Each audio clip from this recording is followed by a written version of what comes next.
Hello Gemini, mid-month of July 2024. Kuha lang tayo ng ilang mensaheng gabay para sa inyo. Ano pa nga bang parating or anong ganap, anong pwede nyong marinig pa na mensahe.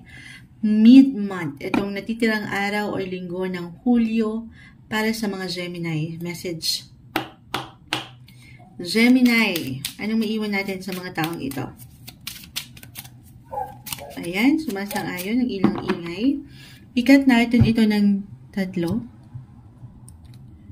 Okay. Kunin lang natin ang 2. Okay. The Queen of Swords and the Temperance card. Both are in reverse. Okay.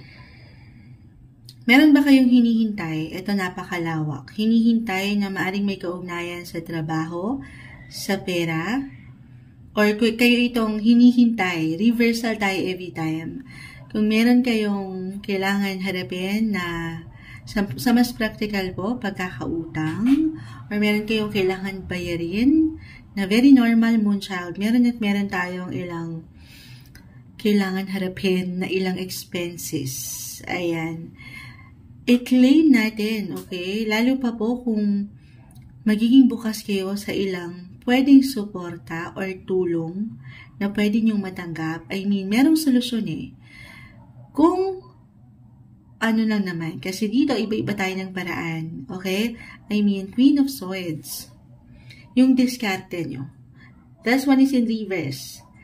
Minsan, halimbawa, kailangan nyo na talaga ng pera, ayan, para sa ilang gastusin or bayarin, but at the same time, may struggle. Parang hindi nyo maipag-balance ang sitwasyon. Dito naapektuhan, hindi lang ang pera, pero ang emosyon. Lagi nyo tatandaan, Gemini, ulitin ko, na merong support, merong nandyan, merong gabay, merong solusyon. So, kung kakailanganin lang din talaga, maaaring ito ay ma-reach nyo. Ma-reach, mabayaran, matugunan sa tulong. Ito, ng ilang kapamilya, kapareha, or kahit dito sa mas practical, loan, okay? Or sa ilang plano nyo, kung paano nyo higit na maibabalance ang ilang pangangailangan. I mean, hindi kayo dito nag-iisa. Kahit pa sa mga panahon na parang sandali, wala na, paano ko to haharapin, paano ko to mababayaran. Lalo pa dito, umangat yung ilang responsibility. Huwag kayong panghinaan ng ilang pangamba, okay, na wala na. Kasi po may ilang imbalances with the Temperance card. At dito, I will be honest, baka nai-stress, nape-pressure, umiinit ang ulo. Reversal, again, maaring ito ay patungkol sa iyo or sa ilang taong involved sa inyong sitwasyon. So, stay positive, stay balanced, na hindi madali sa ilang sitwasyon. Kung wala mang alignment right now, pagdating sa ilang aking na-mention, pera, trabaho, or relationship area, tayo po ay general reading. Okay, ulitin ko. Minsan, kailangan din natin ng sapat na pagpaplano. This is the best time to consult someone na kahit sa simpleng matatawag mong mentor, na alam mong makatutulong sa'yo, kahit sa simpleng pagpapayo, may support. Aking ulitin. Okay? Ilang imbalances. General reading tayo. Tanungin ang sarili. Physically, mentally ba ito? Emotionally, or even financially, guys. Okay? Physically, kung meron kayong ito hindi po isang medical advisor ang Moonchild. Kung meron kayong kailangan tugunan dyan, syempre pa, minsan kapag nagkakasakit tayo, kailangan ng pera. Kung meron kayong kailangan pagdaanan sa part na yan, health-wise, huwag kayong mag-alinlangan. Lalo pa kung kailangan talaga, huwag kayong mag-alinlangan na mag-reach out.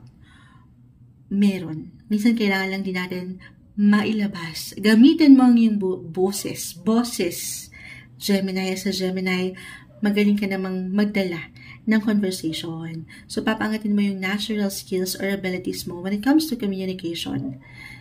Okay? Voice out mo lang yung nararamdaman mo, yung kailangan mo. May support, may solusyon.